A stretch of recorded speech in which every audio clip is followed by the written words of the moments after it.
OAWALKER here, and welcome to my review of the Samsung Galaxy S4. In this video I want to cover everything from hardware to software and some of the main features of the phone. And hopefully by the end of this video you can decide whether or not you want to go ahead and buy this phone or go for something else like the HTC One or any other phone. So let's get this thing started.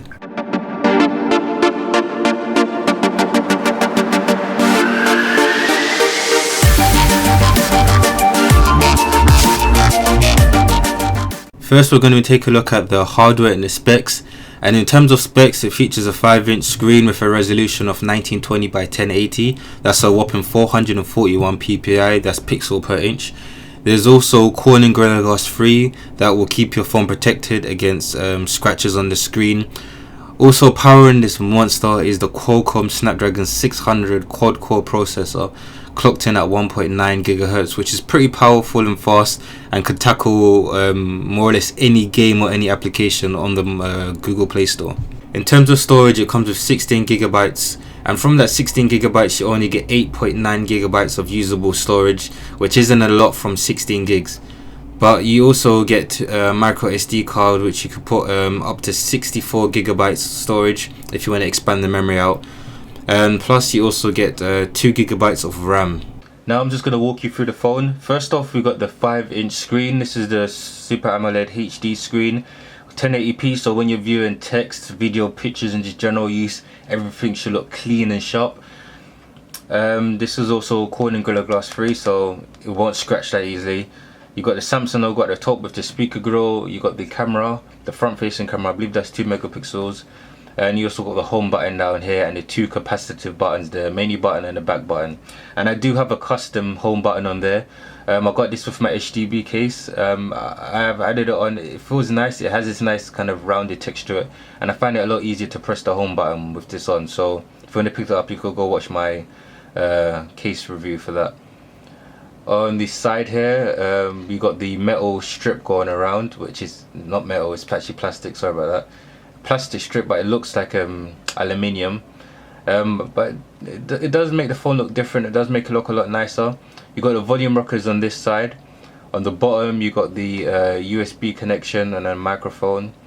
On the right hand side you got the power and lock button. On the top you got an IR blaster, headphone jack and another microphone. On the back of the phone you got the camera, let's focus on that a bit. You got the camera, the flash, another Samsung logo and the speaker. And the back of the phone has this nice texture to it, this nice diamond texture to it. I don't know if you could pick that up on camera if I put an angle, but it's got a nice texture to it, and the back of it does look black, and for some reason the front of it, to me anyway, it looks slightly bluish. I don't know if you have the phone it looks black to you, but to me it just has a slight hint of blue. I'm not sure why that is, but maybe just my eyes are deceiving me or something. And yep, this is the quick walk through the phone. You can remove the battery cover. See, the battery cover is still thin. That's also to keep the weight down and to make the phone as thin as possible. You got the SD card, which you could easily remove. You put up to 64 gigs in there. You got the SIM card there and the battery, and you get a pretty good decent sized battery with it. So let's put this back on. Very easy to get the case, the back cover on and off, and you can get replacements for it as well. When it comes to the design, it looks identical to the Galaxy S3 but with some slight tweaks to the design. Like for example, the S4 has a silver ring going around it, which has an aluminium look to it, but it's still plastic. It also has different layout for the camera, flash and speakers on the back of the phone. The entire phone is still constructed from plastic. You can remove the back cover to change out the battery or put your own SD card in, or you could even put a smart cover on it.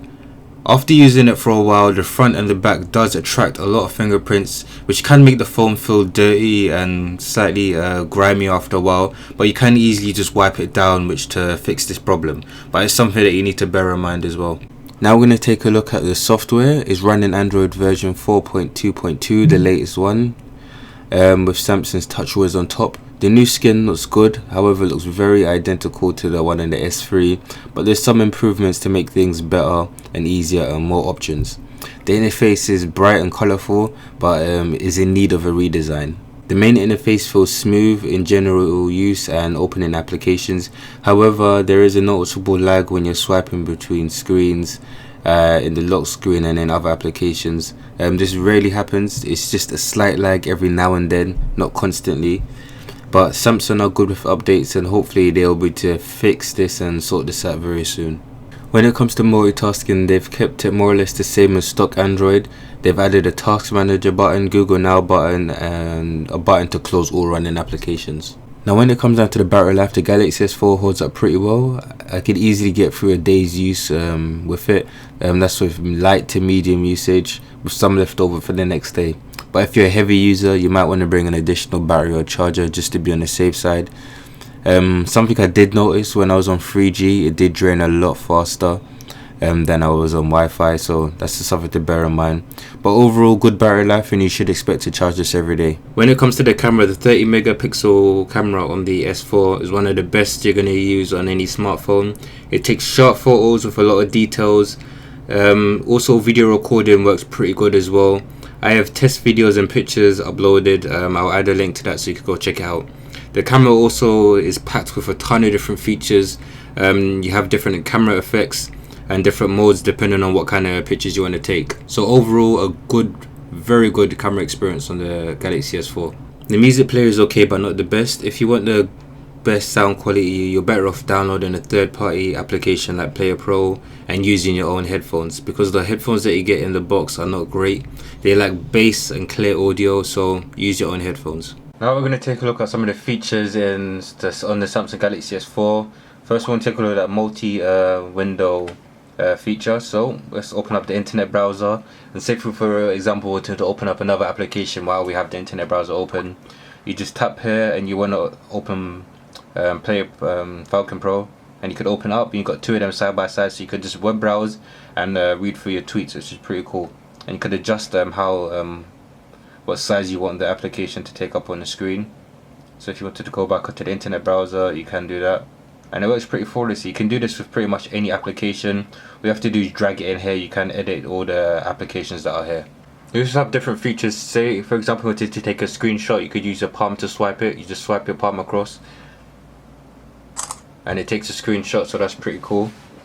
The smart stay, where you could use your eyes to scroll, I found this difficult because it hardly ever works for me. I don't know why. Like, you're supposed to look at the screen and then you're supposed to use your eyes to scroll, but I found it very hard to do.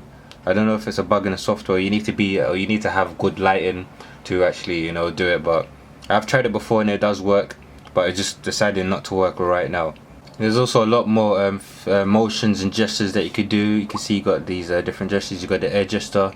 Control your device by moving your hand over the sensor. I tried that as well and it doesn't work for some reason. Most of these features don't work. You need to have like good lighting conditions, to actually do it properly, but I tried it and it doesn't work. You got motion, you got palm swipe, the one I just showed you. You got air view, which is pretty cool. And you got voice control. You got all of these different features, which I'm not going to show you every single one, but for the most part they do work as long as you have good lighting and everything's good. Now I'm just going to take a quick look at the web browsing experience. Web browsing experience works flawlessly on the S4, no issues. You can see how the web page looks and how fast the scrolling is once everything's loaded up. You can pinch to zoom in. You can see how smooth that was. Very nice. You can see text very clear, and there's no auto reflow. I think you could change that in the settings, but you can see how responsive it is. Open that up links, pretty fast as well, and you can start scrolling. Just see. But web browsing experience on it works great. Pinch to zoom works great, and overall a solid web browsing experience. When it comes to benchmark, you're going to get some of the best results with the S4. In my personal test, I got 24,520 on Antutu. I got 12,489 on Quadrant Standard. Smart Bench, I got a productivity index of 7,228. Gaming index was 2,733. And lastly, in 3D Mark, in the standard Ice Storm test, I got 10,475. And in the extreme test, I scored 6,722. So the results I got from it are pretty beast. Games run great on the S4. I tried almost all the high-end games on the phone and it ran fine without lag. I also have a gaming video up on my channel, which I'll put a link to if you're interested in seeing the variety of games that I tested. Now I'm going to take a look at one of the main issues that I have with the phone, and that's the lag. Like I mentioned before, there is lag on the phone when swiping between home screens and just general use. But I personally have been experiencing much worse lag than what other people are experiencing. My lag is more or less constantly all the time, which is kind of annoying, and I think it's to do with a bad application on the phone, or maybe I need to do a factory reset to kind of fix the problem. But hopefully Samsung can, you know, push out an update to fix this. Not everyone is experiencing this problem. I think it's just me, but that's just my personal experience. And also the battery life isn't the best on the phone, but that's just my experience. So to wrap up, it's an amazing phone with great specs and software. The hardware isn't the best out there. Despite this, it's one of the best phones on the market. I would recommend this phone without a doubt. But if you're deciding between this phone and the HTC One, I personally would have to go for the HTC One all the way, because it's just a better phone. And if you're interested, you could check out my comparison video between the two. And yep, that's about it for the video. Don't forget to give the video a like, leave a comment in the comment section down below, tell me what you think. Do you like it? You're going to be getting one, which phone are you getting? Leave all that good stuff in the comment section down below. Don't forget to subscribe if you want to see more videos. Drop a like, and thanks for watching. Peace.